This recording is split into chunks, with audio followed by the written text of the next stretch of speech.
महफिल के लिए और तेरे तख्त के लिए जो हमारे दरमियान लगा हुआ है। प्यारे पाक खुदा, मेरा दिल शुक्रगुजारी से भरा है प्यारे यीशु कि तूने हमें जिंदा की जमीन पर रखा ताकि हम तेरे नाम को सरबुलंद कर सके। प्यारे यीशु खुदा यीशु, मेरा ईमान है कि खुदावंद जितने भी बहन भाइयों ने खुदावंद जिस वक्त प्रस्तिश में हिस्सा लिया, खुदावंद उनकी ये कुर्बानी बगूर की माने तेरे हुजूर तक पहुंच चुकी। प्यारे यीशु, आज उनकी जो भी खुदावंद ज़रूरत ज़िंदगी है, खुदावंद तो अपने जनाब से पूरी करना। प्यारे यीशु, जो भी उनकी इल्तिजाएं मुनाजातें हैं, खुदावंद यीशु आज तो अच्छा आसमान खोल कर खुदावंद उनको ढेरों बरकत देना, उनकी सब ज़रूरतों को पूरा करना और परेशानियों को दूर करना। प्यारे यीशु, और खुदावंद हमें भी तौफीक देना कि खुदावंद जब भी हम मिलें बैठें, खुदावंद तेरे नाम को इसी तरह से खुदावंद सर बुलंद करते रहें और तेरे महिमा के गीत गाते रहें और तेरी प्रस्तिश में हिस्सा लेते रहें। खुदावंद यीशु, मेरा ईमान है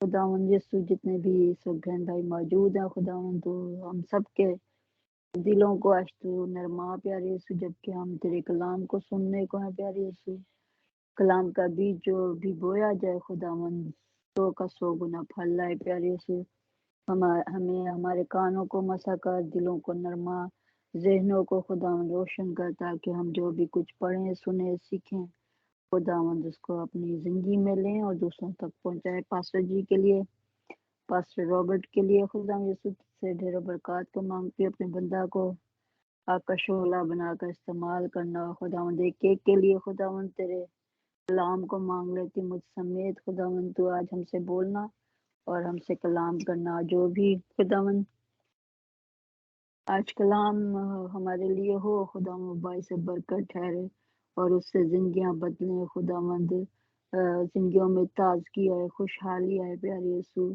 और जिंदगियां तब्दील हो खुदावंद यीशु, और खुदावंद तेरा नाम जलाल पाए। पास्टर जी जहाँ कहीं भी इस वक्त मौजूद है, खुदावंद यीशु पूरे कमरे को, डिवाइस को खुदावंद तेरे लहू में छुपाती हूँ। प्यारे पाक खुदा, बड़ी रवानगी से हम तेरे कलाम को सुने, कोई भी शैतानी चाल हमारे दरमियान ना चलने पाए। प्यारे यीशु, हमारा पूरा ध्यान और ज्ञान तेरे कलाम पर हो। जब तक तेरा बंदा बोले खुदावंद तो उनके होंठों का जिम्मा लेना, लफ्ज़ों की तरतीब अता करना। तेरा पाकरू तेरे बंदा को, तेरे ममसूब को जो आज तूने जिनको चुना है खुदा यीशु, आज खुदावंद इस्तेमाल करना। खुदावंद ना सिर्फ तो स्काई पर बल्कि खुदावंद जहाँ तेरी मर्जी हो, खुदावंद अपने बंदा को कसरत से इस्तेमाल करना खुदावंद, ताकि खुदावंद जब तू आए तो हम खुदावंद उड़कर तेरा इस्तकबाल करने वाले हों। खुदावंद यीशु, और जो तेरी भेड़ें भटक चुकी हैं खुदावंद वो तेरे करीब आ जाएं। प्यारे यीशु, तेरे खादिम के लिए, पास्टर रॉबर्ट के लिए खुदावंद तुझसे ढेरों बरकत मांगती हूँ। तेरा पाक रूह तेरे बंदा को आगे पीछे से घेरे रहे, जब तक वो बोले हम सब खुदावंद हमारा पूरा ध्यान तेरे कलाम पर हो। ये सब कुछ मांगती हूँ तेरे जिंदा जलाली को दूर से सुना में सुनर बख्श दे, आमीन। आमीन। थैंक यू सिस्टर जी इस बरकत दुआ के लिए।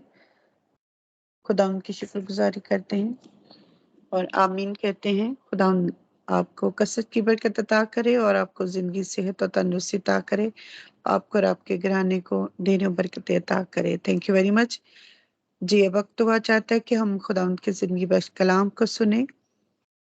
पास्टर रॉबर्ट आज हम सबके साथ खुदा के जिंदगी बख्श कलाम को शेयर करेंगे। खुदा अपने बेटे को आज कसरत की बरकत अता करे, पाकरू का मसा अता करे, वो जितनी देर भी बोलते रहे खुदा अपना दाहिना हाथ बढ़ाए और उन्हें ब्लेस करे, और हम नादानों को हिकमत और दानाई बख्शे ताकि हम खुदा उनके कलाम के वेदों को जान सके, सुन सके और अपनी जिंदगी में अमल में लाए। हम टाइम को वेस्ट किए बगैर पास्टर जी को वेलकम कहते हैं। जी वेलकम पास्टर जी, खुदा आपके साथ हो। God bless you.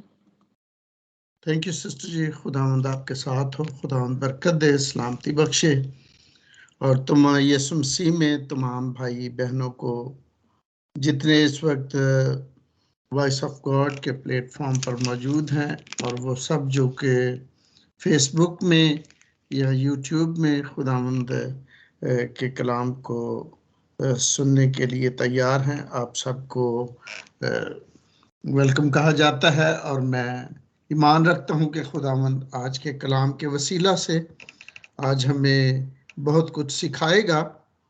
मैं जब मुतालिया कर रहा था तो हिजकिया बादशाह जो है उसकी ज़िंदगी के बारे में पढ़ रहा था, तो मैंने सोचा कि आज हम हिजकिया बादशाह जो कि बनी इसराइल यहूदा के कबीला में से था, उसकी ज़िंदगी में से लेसन लेते हुए हम अपनी ज़िंदगियों को इस रोशनी में परखेंगे कि हमें क्या करना है और किस बात की हमारे अंदर कमी है और कैसे हमने अपनी कमियों को दूर करके अपने आप को खुदावंद की मर्जी के मुताबिक ढालना है। तो इसके लिए जो हवाला पढ़ा जाएगा वो दूसरा तवारीख उसका 29वां बाब है। सोफिया ने ख्वाहिश जाहिर की है कि वो इस हवाले को पढ़ेंगी, तो मैं उनसे दरख्वास्त करूंगा कि इन 2 आयात की तलावत जो है वो हमारे लिए करें। मसीह यीशु में आप सबकी सलामती हो। हमारे लिए आज की तिलावत दूसरा तवारीख उसका 29 बाब पहली और दूसरी आयत। हिजकिया 25 वर्ष का था जब वह सल्तनत करने लगा और उसने 29 वर्ष यरूशलेम में सल्तनत की। उसकी माँ का नाम अबिया था जो जकरिया की बेटी थी। उसने वही काम जो खुदावंद की नज़र में दुरुस्त है, ठीक उसी के मुताबिक जो उसके बाप दाऊद ने किया था, किया। पाकलाम के पढ़े और सुने जाने पर खुदावंद की बरकत हो। खुदावंद का शुक्र हो, उसके नाम की तमजीद अब्दुल्लाबाद तक होती रहे। शुक्रिया। हम देखते हैं कि बनी इसराइल में 2 सल्तनतें थीं। एक ये यहूदा के कबीले की थी और दूसरी इसराइल के कबीला में से थी। और हम देखते हैं कि इसराइल के बादशाह जो हैं वो ज़्यादातर शायद ही कोई ऐसा हो जो कि खुदा की मर्जी के मुवाफिक जिसने कोई काम किए हों, लेकिन यहूदा के कबीला के बादशाह जो हैं खराबियां उनमें भी थी। ज़्यादातर वो थे जो कि खुदा की मर्जी के खिलाफ ही चलते थे, लेकिन फिर भी इनमें से कुछ अच्छे बादशाह जो हैं वो हुए। और ये खुदा जो है वो ज़माना कैसा भी हो अपने लिए कुछ अच्छे लोगों को चुन रखता है ताकि खुदा की बादशाही के लिए, खुदा के लोगों के लिए, खुदा की कौम के लिए, उनकी बेहतरी के लिए, उनकी बाबूदी के लिए अच्छे लोगों को खुदा मुकर्रर करता है ताकि खुदा का काम जो है वो जारी और सारी रहे और उसके नाम को इज़्ज़त, जलाल, बुजुर्गी मिलती रहे, क्योंकि वही बादशाहों का बादशाह है, शहनशाहों का शहनशाह और खुदावंदों का खुदावंद है। और ये ज़रूर है कि ज़मीन जो है उसके जलाल से मामूर है और ये ज़रूर है कि हम उसके लोग होने के नाते खुदावंद के जलाल को जाहिर करें और उन कौमों पर उसके नाम को मशहूर करें जो खुदावंद को नहीं जानती। तो मेरे अजीज़ों, हम यहाँ देखते हैं कि हिजकिया जब तख्त सल्तनत पर बैठा तो बताया गया है कि उसकी उम्र 25 बरस थी जब वो सल्तनत करने लगा और उसने कुल 29 ईयर यरूशलेम में सल्तनत की। और बताया गया कि उसकी माँ का नाम अबिया था जो जकरिया की बेटी थी। मुझे नहीं मालूम कि ये जकरिया जो है, जकरिया काहिन था यहाँ के, उसके जो माँ है उसका बाप जो था वो वैसे उसका नाम जकरिया था। मेरा ख्याल है अगर जकरिया काहिन होता तो ज़रूर यहाँ पर लिखा जाता, लेकिन ऐसा मालूम होता है कि उसकी माँ एक बहुत अच्छी औरत थी और उसने अपने बेटे की अच्छी तरबियत की थी और खुदा ने उस बेटे को हिजकिया को ये मौका बख्शा कि वो तख्ते सल्तनत पर आए और खुदावंद के लिए कुछ कर दिखाए। तो अगर हम देखें हिजकिया के बाप आखिज बादशाह को, तो हम देखते हैं कि उसकी जिंदगी का चैप्टर जो है ना वो कुछ अच्छा नहीं था, लेकिन अपने बाप की जिंदगी से उसने सबक सीखा कि वो गुमराही में था, बुत परस्ती को अख्तियार किया और ऊंचे मकामात बनवाए बुतों के लिए। कौम बनी इसराइल बहुत जल्द गैर कौमों बुत परस्त कौमों के जेरे असर आ जाती थी। हालांकि खुदा ने बहुत बड़े बड़े काम उनके लिए किए थे और किस कुदरत के साथ खुदा उन्हें मुल्क मिस्र गुलामी के घर से निकाल कर लाया था, खुदा के कामों को वो बखूबी जानते थे।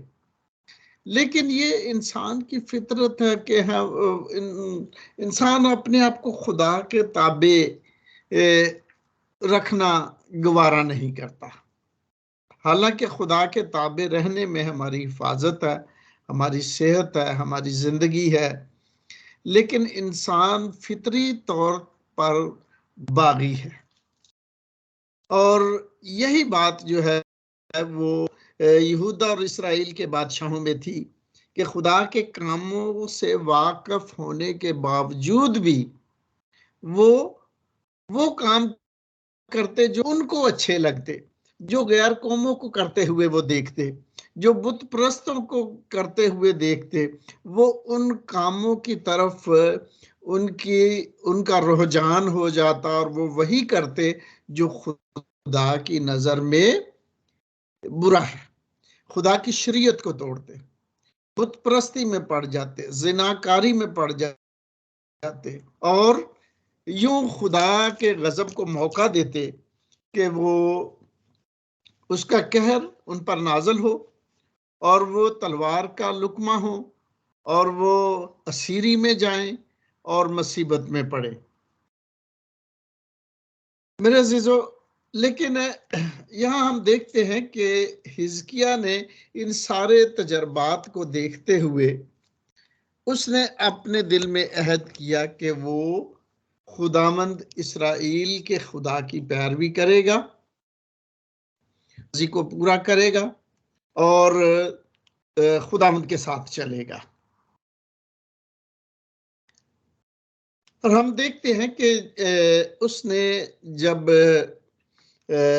तख्त सल्तनत पर बैठा तो अपनी सल्तनत के पहले साल ही में उसने खुदावंद के घर के दरवाजों को, हैकल के दरवाजों को उसने खोला, जो कि अरसा दराज से बंद थे, क्योंकि अपनी गुमराही के बायस बनी इसराइल अपनी गुमराही के बायस खुदा के घर को भूल चुके थे।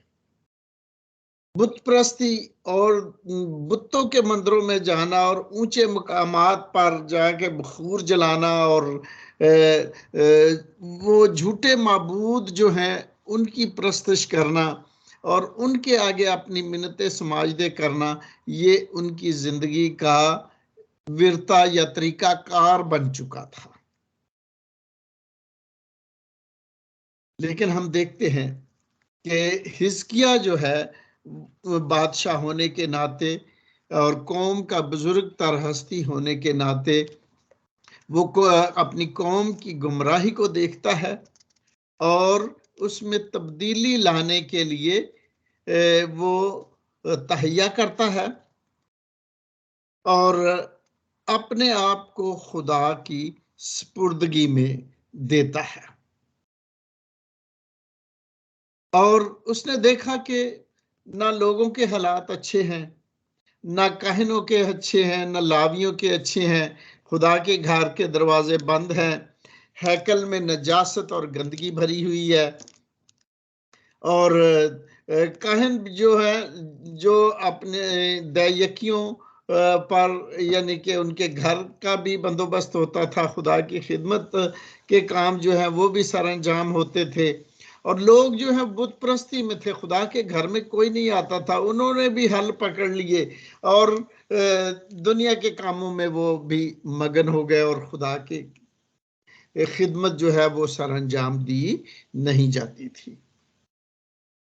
तो हम देखते हैं कि हिजकिया जो है वो काहिनों को बुलाता है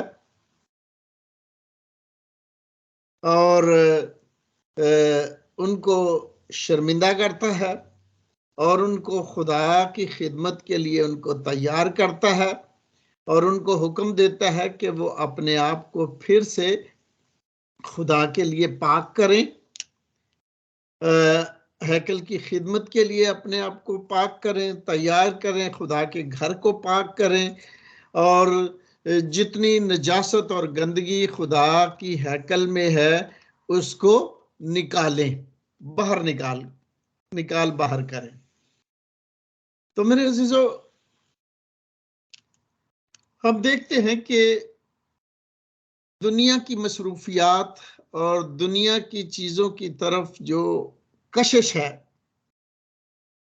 और खुदा से दूरी, दुआ से दूरी, कलाम से दूरी, ये हमें तबाही और बर्बादी की तरफ लाती है। खुदावंद के कलाम में लिखा है कि क्या तुम नहीं जानते कि तुम खुदा का मकदस हो और खुदा का रूह तुम में बसा हुआ है। जब हम खुदा से दूर हो जाते हैं तो खुदा का रूह भी हमसे दूर हो जाता है।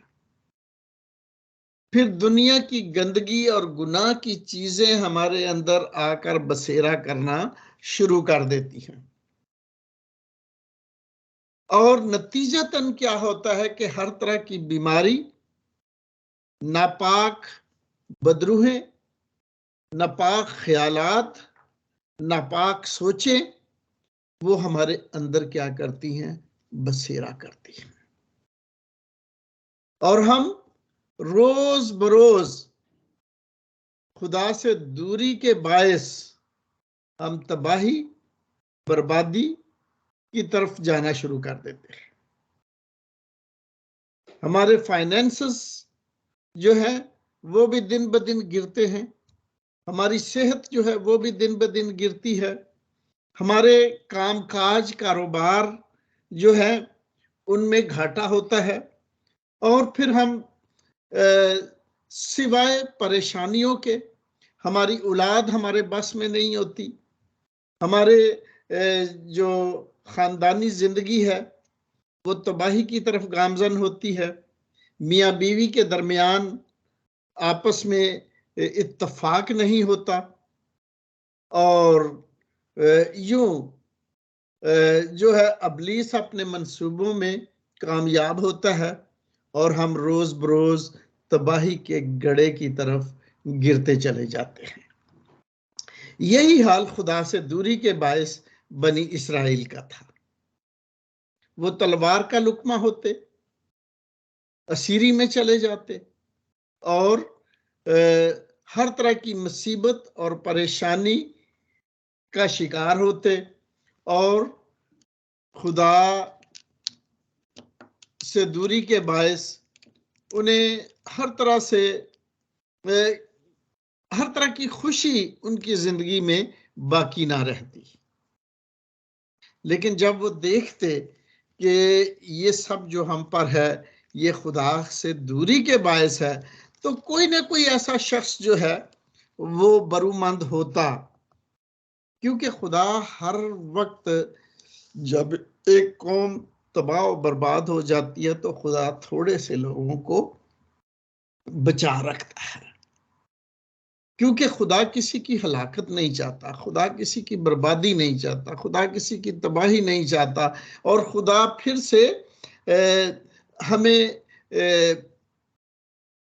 से हमें जो है वो बिल्ड करने के लिए तैयार रहता है जब हम अपने आप को उसके ताबे करते हैं। तो हम देखते हैं मेरे अजीजों के हिजकिया जो है वो काहिनों को हुक्म देता है कि खुदा के घर को पाक करो और सारी नजासत को निकाल डालो। इसी तरह से हमें क्या करना है, रूहानी तौर पर हमारे अंदर जो शैतान की तरफ से नजासत है उसको हमने क्या करना है, दूर करना है। मेरे अजीजों, हम अपने आप को खुद पाक नहीं कर सकते,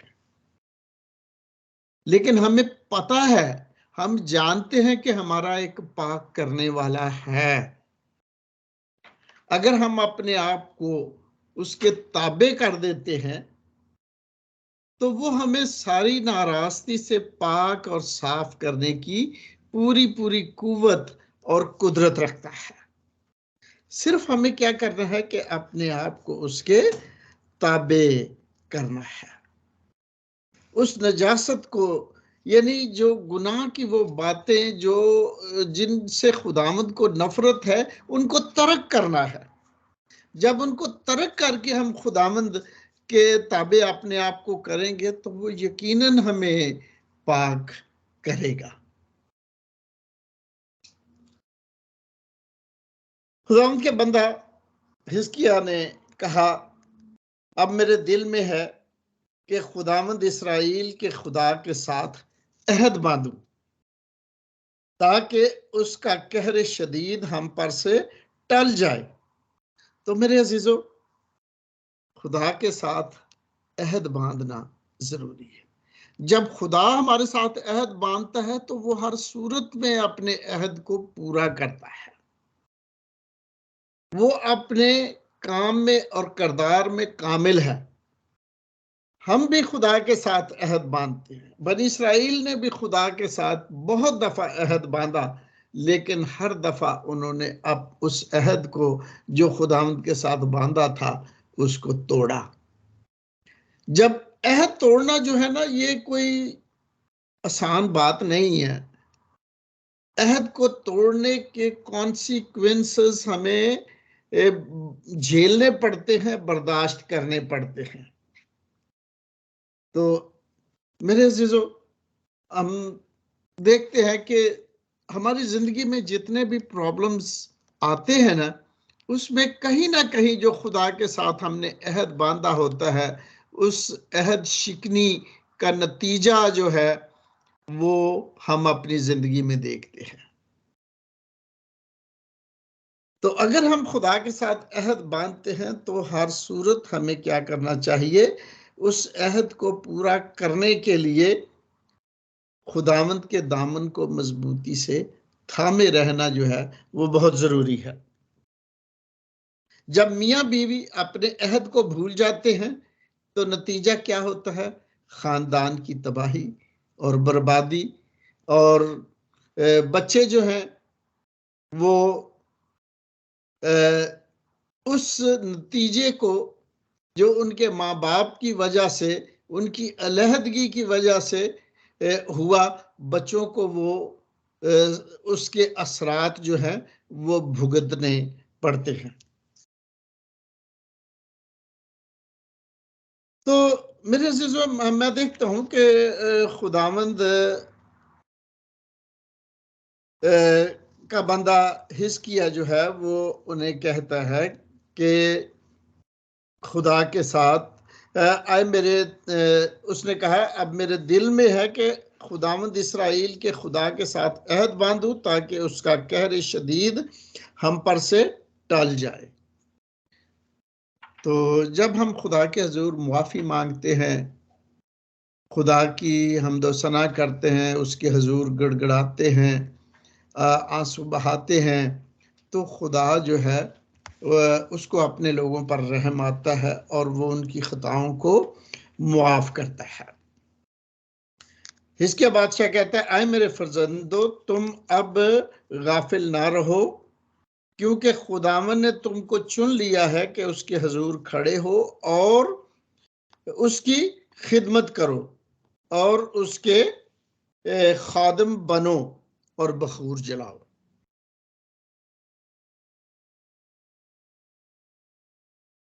पहली बात, अपनी गफलत को दूर करना। खुदा के लोग जब खुदावंद को भूल जाते थे तो वो गफलत की नींद सो जाते थे, खुदावंद को अपनी जिंदगी में फरामोश कर देते थे। इसी तरह से जब हम खुदा को भूल जाते हैं, कलाम को पढ़ना हमारा दस्तूर नहीं रहता, दुआ से हम दूर होते हैं, तो फिर खुदा के रूह को हम नाराज करते हैं, खुदा का रूह हमसे अलग हो जाता है और फिर एक दूसरा रूह जो है वो हमारी जिंदगी पर काबिज होने के लिए तैयार और बेदार रहता है, और वो दूसरा रूह अबलीस का रूह है जो हमें अपने काम के लिए, अपने मकसद के लिए इस्तेमाल करता है। तो मेरे अजीजों, सबसे पहली बात, हमने गफलत को यानी खुदा से दूरी की रूह को अपने से दूर करना है।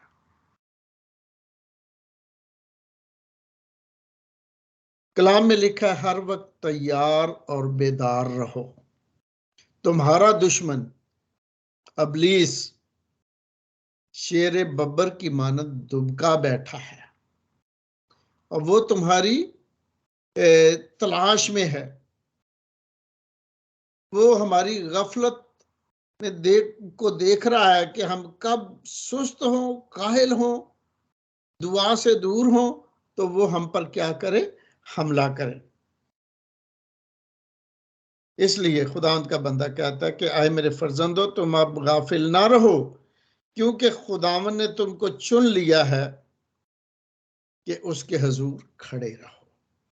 हमें खुदा के हजूर खड़े होना है। ये सिर्फ पासबानों के लिए ही नहीं बल्कि उन सब ईमानदारों के लिए है जो खुदावंद के नाम से कहलाते हैं। और फिर लिखा है कि उसकी खिदमत करो और उसके खादम बनो और बखूर जलाओ। बखूर जलाना जो है ये दुआओं को जाहिर करता है। अगर हमारी जिंदगी दुआ से खाली है तो अबलीस जो है वो बड़ी आसानी से हमारी कमजोरियों पर, हमारी जिंदगी पर हमला कर सकता है। मैं आपको एक छोटी सी कहानी बताता हूं कि अबलीस ने अपने एक नुमाइंदे को भेजा कि फलां घराना है, तुमने उनको खराब करना है, उस घराने को तोड़ना है, उनकी जिंदगी को अजियत देनी है। तो वो अबलीस का नुमाइंदा जो है वो जब आता है उस घर में तो देखता है कि वो पूरा घराना दुआ में मशगूल है, उसका कोई बस नहीं चलता, चला जाता है, फिर आता है, फिर देखता है वो तो दुआ में लगे हुए हैं, फिर जाता है, फिर आता है। और अबलीस अपने उस नुमाइंदे को कहता है कि मैंने तुझे कितनी बार कहा कि जाओ और उनको तबाह करो और तू ये काम क्यों नहीं कर रहा। तो वो कहता, सरकार मैं क्या करूं, मैं जब भी जाता हूं तो वो तो दुआ में लगे रहते हैं, तो मैं तो उनके लिए खिलाफ कोई काम कर ही नहीं सकता। तो मेरे का बखूर जलाने का ताल्लुक दुआ के साथ है। जब हमारी जिंदगी में दुआ की कसरत होगी तो हम अबलीस को शिकस्त देने का एक जबरदस्त हथियार है दुआ। तो दुआ के वसीला से खुदा क्या करता है, वो अपने लोगों की हिफाजत करता है। तो हम देखते हैं कि काहिन और लावी जो है वो बादशाह का हुक्म मानते हैं और जो जो हदायत होती हैं वो उनको उन हदायत के मुताबिक अपने आप को पाक करते हैं और खुदा के घर के अंदरूनी हिस्से में उसे यानी कि पाक करते हैं। सारी नजासत जो उन हैकल में थी उसको निकालते हैं और फिर क्या होता है कि लिखा है कि अगर हम 17वीं आयत में देख हाँ जी, हाँ 17वीं आयत में देखें तो लिखा है कि और पहले महीने की पहली तारीख को उन्होंने तकदीस का काम शुरू किया, यानी हैकल को पाक करने का काम जो है शुरू किया। यानी मतलब ये कि हमें जब खुदा हमारी जिंदगी में आता है तो उसी वक्त से हमारी जिंदगी में तब्दीली आने की जरूरत है। जब बादशाह को खुदा ने तख्ते सल्तनत पर बिठाया, उसी साल में उसने अहद किया कि मैं खुदा की खिदमत करूंगा, और जो पहला स्टेप उसने लिया वो हैकल की पाकीज़गी थी। कहनों को जब ये पैगाम मिला कि तुम अपने आप को पाक करो, खुदावंद के लिए अपने आप को मखसूस करो, तो उनका पहला स्टेप क्या था कि उन्होंने हैकल को लिखा पहले महीने की पहली तारीख को, यानी साल के शुरू से लेकर उन्होंने खुदा के खिदमत के काम को शुरू किया। हमें ये कहने की जरूरत नहीं कि अच्छा खुदा ने बुलाहट तो दी है, चलो जी मैं 1 महीने के बाद या अगले हफ्ते मैं शुरू करूंगा, या मैं अगले महीने से शुरू करूंगा, या 6 महीने के बाद शुरू करूंगा। खुदावंद यीशु मसीह ने एक शख्स को कहा था कि तू मेरे पीछे चल। उसने कहा कि मुझे अपने बाप को दफन कर लेने दे, फिर मैं तेरे पीछे चलूंगा। यीशु ने कहा कि मुर्दों को अपने मुर्दे दफन करने दे, तू मेरे पीछे चल। तो जब खुदा की तरफ से बुलाहट आती है तो उसमें हीले बहाने की जरूरत नहीं होनी चाहिए, और जो हीले बहाने करता है वो पीछे रह जाता है, और फिर वो बुलाहट उसके लिए कायम नहीं रहती। हमें उसी वक्त उस काम को करना है जब खुदावंद हमें क्या करता है, बुलाहट देता है। तो हम देखते हैं कि कायन और लावी जो है वो बादशाह का हुक्म मानकर उस खिदमत को जो खुदा की तरफ से उसे मिली थी क्या करते हैं, उसको फौरी तौर पर सरअंजाम देते हैं। और जब हम अपने आप को खुदा के ताबे कर देते हैं तो इसका ये मतलब नहीं है कि कोई मुश्किल जो है वो हम पर नहीं आएगी। इस दुनिया में रहते हुए मुश्किलात आती हैं, लेकिन खुदा उन मुश्किलात में से हमें निकालने की पूरी पूरी कुव्वत और कुदरत रखता है। अगर हम दूसरा तवारीख की 32वें बाब में जाएं, पहली आयत से देखें तो लिखा है कि इन बातों और इस ईमानदारी के बाद शाह असूर सखीरब चढ़ आया और यहूदा में दाखिल हुआ और फसीलदार शहरों के मुकाबल खमजन हुआ और उनको अपने कब्जे में लाना चाहा। उसने जो यरूशलेम की दीवार थी उसके गिर्द उसने अपनी फौजों को लगा दिया, लेकिन जब हिजकिय्याह को पता चला कि सखीरब आ रहा है तो उसने पहले ही से उसने बंदोबस्त करना शुरू कर दिए। जो कमजोर हिस्से दीवार के थे उनको मजबूत किया और दीवारों के ऊपर पहरेदारों को मुकर्रर किया, और जो पानी के चश्मे जो बाहर थे उन चश्मों को बंद कर दिया ताकि उनका दुश्मन उनके पानी को इस्तेमाल करके वो उन पर हमला आवर ना हो। तो हम देखते हैं कि दुश्मन की आसानी के सारे जो काम थे ना उसको उन्होंने बंद किया। खुदा ने अपने लोगों को हिकमत दी है। शैतान बहुत सारे जराए के वसीला से हमारी जिंदगी पर काबिज होना चाहता है। वो हमारी आंखों के रास्ते हमारे अंदर आना चाहता है, हमारे कानों के रास्ते हमारे अंदर आना चाहता है, हमारे मुंह के रास्ते हमारे अंदर आना चाहता है, हमारे यानी ताकि वो इन कमजोर जो हिस्से हैं इनको क्या कर सके, अपने मकसद के लिए इस्तेमाल कर सके। लेकिन खुदा ने हमें जो रूह दिया हुआ है, हमने क्या करना है, उस हिकमत के बायस जो खुदा के रूह की तरफ से है, अपने इन कमजोर हिस्सों को मजबूत करना है। खुदावंद यीशु मसीह ने कहा कि अगर तेरा हाथ तुझे दुख देता है, दुख देने का मतलब यह है कि अगर तेरा हाथ गलत कामों की तरफ जाता है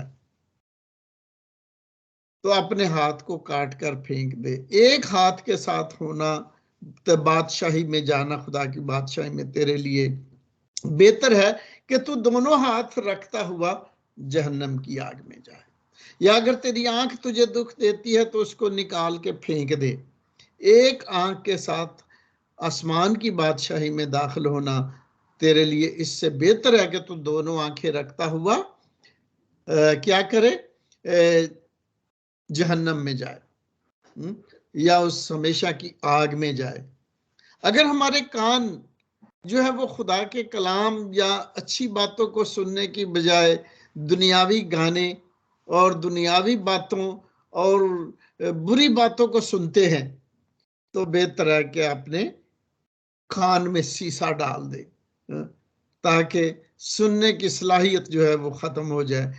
बहरा होकर खुदा की बादशाही में जाना इससे बेहतर है कि दोनों कान रखते हुए जहन्नम की आग में चले जाए। मेरे अजीजों, हम देखते हैं कि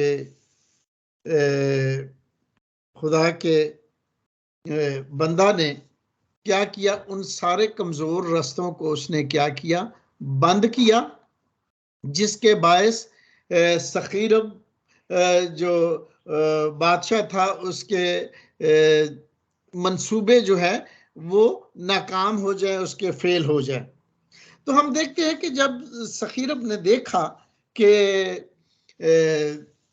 बादशाह जो है वो उसने अपने पूरे पूरे बंदोबस्त किए हैं और वो जल्द वो हमारे कब्जे में नहीं आने का, तो उसने अपने एलचियों को भेजा और वो फौजी जो निगहबान जो दीवारों पर मुकर्र थे वो उनके साथ उनकी ज़बान में जाकर बात करने लगे कि तुम क्या सोचते हो कि तुम बादशाह से बच जाओगे। कितने मुल्कों पर बादशाह ने हमला किया और उनके देवता उनको बचा नहीं सके। तुम्हारा देवता जो है यानी इस्राएल का जो खुदा है वो भी तुम्हें मेरे हाथ से नहीं बचा सकेगा। तो हम देखते हैं कि इसके लिए हिजकिय्याह जो है वो गमज़दा हुआ, उसने खुदा के हुजूर अपने आप को पेश किया। तो खुदा ने क्या किया, अपने फरिश्ते को भेजा और उस जबरदस्त बादशाह की सारी फौज जो है वो वहां पर ढेर हो गई। वो शर्मिंदगी उठाते हुए अपने मुल्क को लौटा, अपने मंदिर में गया और उसके अपने बेटों ने उसको क्या कर दिया, कत्ल कर दिया। और हम देखते हैं कि खुदा के ताबे जब हम अपने आप को कर देते हैं तो खुदा हर सूरत क्या करता है, अपने बच्चों की हिफाजत करता है, उन्हें बचाता है। और जो दुश्मन जो खुदा के खिलाफ हैं, जो उसके बारे में जो कुफर बकते हैं, खुदा उनको पूरी पूरी सजा देता है और उनके हिस्से में सिवाय नाकामी और शिकस्त के और कोई दूसरी चीज नहीं होती। मेरे अजीजों, शैतान इब्लीस हमारा सबसे बड़ा दुश्मन है। वो हमें खुदा से दूर करना चाहता है। वो जानता है कि जब तक हम खुदा की पनाह में उसकी हिफाजत में रहेंगे वो हमारा कुछ नहीं बिगाड़ सकता। शिकस्त और शर्मिंदगी उसका हिस्सा है। मेरे अजीजों, शैतान तभी गालिब होता है जब हम खुदा से दूर हो जाते हैं। आइए खुदावंद के दामन को मजबूती से थामे रहें और उसकी चालाकियों और मकारियों और उसके मंसूबों के खिलाफ काम करते रहें। और हमारी जैसे हिजकिय्याह बादशाह रहनुमा था अपने लोगों का, कहनों का, लावियों का, अपनी फौजों का, इसी तरह से खुदा का कलाम जो है ये हमारा रहनुमा है। खुदा के कलाम की बातों को सुनने के लिए तैयार और बेदार रहें। सुस्ती और काहली को अपनी जिंदगी से दूर करें और खुदा के काम के लिए मंसूबा बंदी करें। उन रस्तों को जो आपकी जिंदगी में कमजोरी को जाहिर करते हैं, उन रस्तों को बंद कर दें। इब्लीस लाजमी तौर पर नाकाम होगा, वो शर्मिंदगी के साथ लौट जाएगा और आखिरकार उसका अंजाम तबाही और बर्बादी है, क्योंकि खुदावंद लश्करों का खुदा हमारे साथ है और जो जमानों की चट्टान है वो आपका मजबूत किला और आपको बचाने वाला है। और खुदावंद किसी भी दौर में आपको अकेला तन्हा परेशान नहीं छोड़ेगा। उसका वादा है, मैं दुनिया के आखिर तक हमेशा तुम्हारे साथ हूँ। मेरे अजीजों, खुदावंद जल्द आने वाला है, उसकी जलाली आमद बहुत जल्द वकूअ पजीर होने वाली है। दुनिया के तेजी से बदलते हुए हालात नरसिंगे की आवाज के साथ हमें बता रहे हैं कि हमें पूरे तौर पर उसके आने के लिए तैयार होना है, इब्लीस के मंसूबों को फेल करना है, खुदावंद के दामन को मजबूती से थामे रहना है। खुदावंद आपको जिंदगी, सेहत, सलामती, तंदुरुस्ती में कायम रखेगा और वो आपको उकाब के परों की मानद, अकाब की मानद जोर देगा ताकि आप बालों पर से उड़ें और खुदावंद के लिए एक ज़बरदस्त सूरमा हो, उसके नाम के लिए, उसके काम के लिए, उसके जलाल के लिए काम करें, अपने आप को पाक करें, उसकी खिदमत करें। खुदावंद आप सबको बड़ी बरकत दे इस कलाम के वसीला से। खुदावंद आपके साथ। आमीन।